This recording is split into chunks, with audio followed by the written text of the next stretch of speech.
Now on BBC Radio 4, it's time for An Audience with Max Wall, performed by Tony Lidington in front of an invited audience at the Concert Artists Association in London.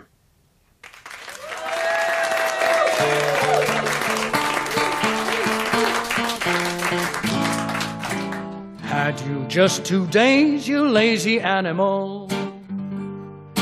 Man who sold you said you were fine.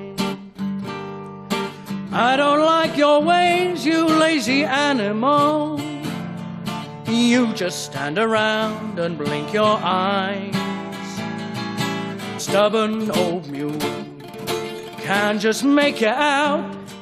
Seems you never use your ears the way I scream and shout.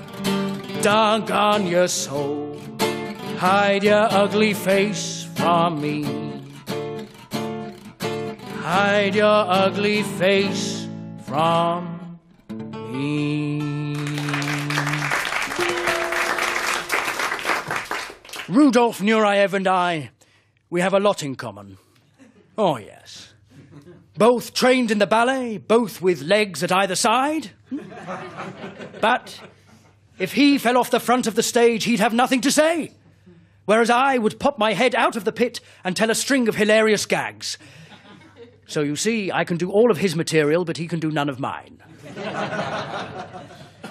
My adaptability meant I could still pick up occasional work, even though the variety theatres were all in decline. Then, in 1955, I got an engagement out of the blue to play one of the leads in the contemporary American musical The Pajama Game, which was transferring to the London Coliseum from Broadway. The show was a screaming success, both with the audiences and critics. But my private life was by now a crashing failure. Having left the 5 children and my wife in our rambling family home, I did the gentlemanly thing and arranged for a proper divorce by staying for the night at the house of a woman I had never even met, to provide the necessary evidence of adultery. After all, I wasn't leaving them to be with another woman, but because the marriage had broken down irreparably. I'd always been faithful to Marion, even though women were tearing their hair out to be with me. But then, who wants to go out with bald-headed women? I had walked out on the lot of them and struck out on my own. But alone, I became an easy target for the press. They refused to forgive me for destroying the impression of cosy home life we had built in public. I was censured, judged, and left to live with bitterness, remorse, and another nervous breakdown, for which I received regular injections in my dressing room and other more painful locations. Having been enslaved to my mother and then to my family, I was now in rebellion and open to all comers. I've always loved girls. In fact, friends ask if I ever think of anything else, but what else is there? I'd met a beauty contestant called Jennifer Chimes briefly in Morecambe when I was a judge for the semi-finals of Miss Great Britain 1955. She later went on to even greater success as Miss Great Britain and then Mrs. Wall. But nothing occurred between us when we first met. Indeed, I was introduced to her mother and children after the contest. Yes, she was already a married housewife at the time, and there were 26 long years between us, so how could anything happen? What she saw in me is hard to tell. I suppose I must have offered some new horizons for a stage-struck, frustrated housewife, and we soon became very intimate indeed. She announced to a newspaper, "I love Max Wall," which inevitably gave rise to the scoop headline, "Max Wall leaves wife and children for beauty queen." It wasn't true. Nothing had happened whilst I was living with Marion, but there was no one to protect me, and I was thrown to the wolves of the news pack. The bad press coverage did a lot of harm. Not so much to my audiences, who were loyal, but to theatrical managements who dropped me like a stone. I was offered an opportunity in television with a series entitled The Max Wall Show. But my nerves were in pretty bad shape. I flunked it, and it flopped. I took the Professor Wolofsky routine up to Aberdeen for a Christmas show run, but on opening night, I got the bird, catcall, slow hand claps, the lot. I asked if they could just give me enough applause to reach the curtain with dignity. How desperate can a comic get? Success is built on failures. That's why I'm a success. That got a better reaction last night. Stella, my mother, died. As she lay a-dying, we had a brief reconciliation after our 15 years of silence. But the love I once had for her had gone forever. I felt nothing for her except pity. Does that sound weary? Sorry. I went to her funeral, which helped me to forgive. Hatred is a sterile emotion. Her ashes are somewhere, but I don't know where.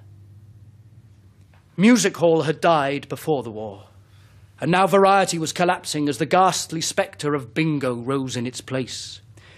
By now things were bad throughout the whole industry, and for Max Wall, the 1960s were a tide of oblivion.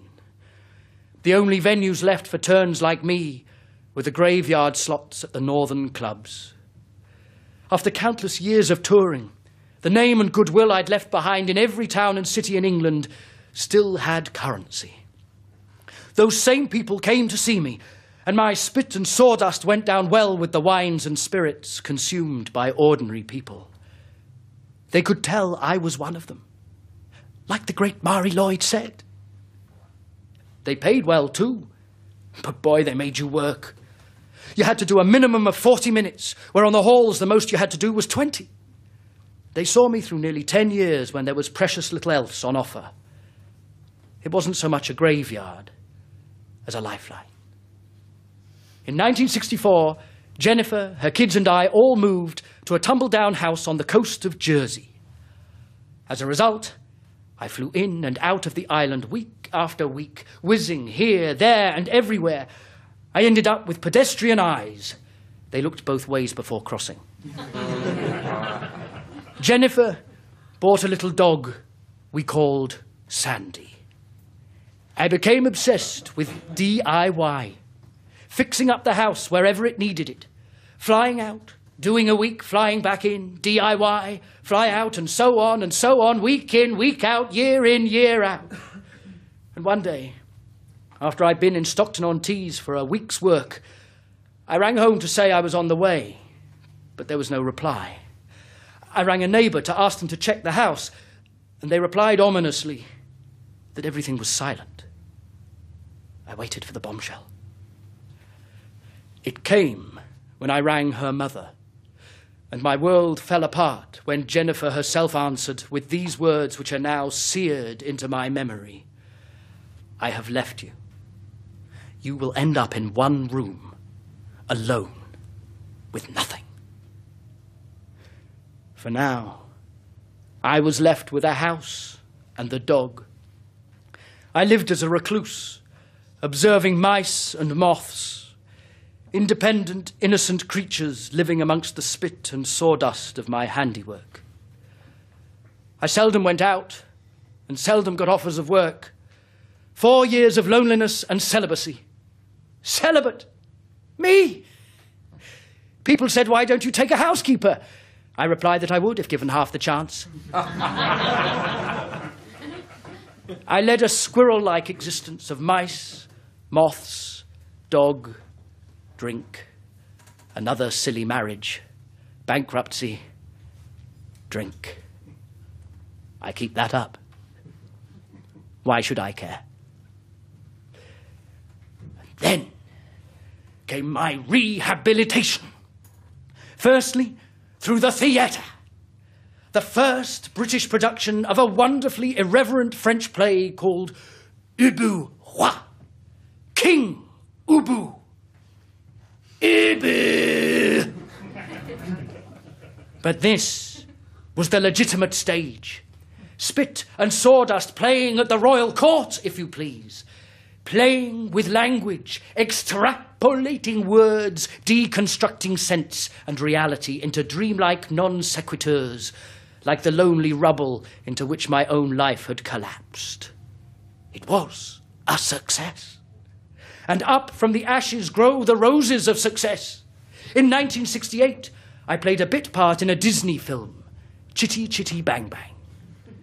The audience for my stuff is wherever I can find it, and you can't turn down an engagement for fear another might not follow. I toured with a pop group, Mott the Hoople, packing out huge stadiums, playing for all the young dudes with my old material that went down pretty well, although I sometimes had to dodge the cans they lobbed at me before I hurled them back. You have to be one of the people, Mari Lloyd said. Then in 1974, I played Archie Rice in The Entertainer at Greenwich Theatre. I've known the Archie Rices of our profession, but I wasn't one of them. I was never a third-rate performer. You must feel compassion. You must have love in your soul. I feel. Archie doesn't. In the days of punk, I kept up with rebel spirits by recording with Ian Dury for Stiff Records and bit parts in films like Terry Gilliam's Jabberwocky. I even played in the soap operas Emmerdale and Coronation Street. Jennifer said I would end up in one room with nothing. But neither of us could have guessed that it would be on stage in Sam Beckett's play Crap's Last Tape. A man at the end of his life, desperately trying to piece together life's fragments into a recognizable structure, creating shape and meaning from broken pieces. Perhaps that is true wisdom. Sam said to me, if you've seen life, you can play. There's no need to ask the question why. So, here we are again, in the spotlight. Funny, with all this darkness around me, I feel less alone in a way. I never knew such silence. You think I'm gone, don't you? But I'm not dead behind the eyes. And I don't frighten people now I've taken the bolt out of my neck. Success! I have to hear your laughter. Without that, life could be terminated as far as I'm concerned. I believe the gift for creating laughter is perhaps the most valuable of all in this strange universe, and is certainly among those which do the least harm to one's fellow men. Here's a skull, hanging in mid-air, grinning with comedy or groaning with tragedy. If my life has been a training for being an idiot, perhaps I shall succeed at last, when all my dust has settled and there are no more bombshells, no more surprises. Then all can be silence. Stubborn old mule, can't just make you out. Seems you never use your ears the way I scream and shout. Doggone your soul, hide your ugly face from me. Hide your ugly face from me.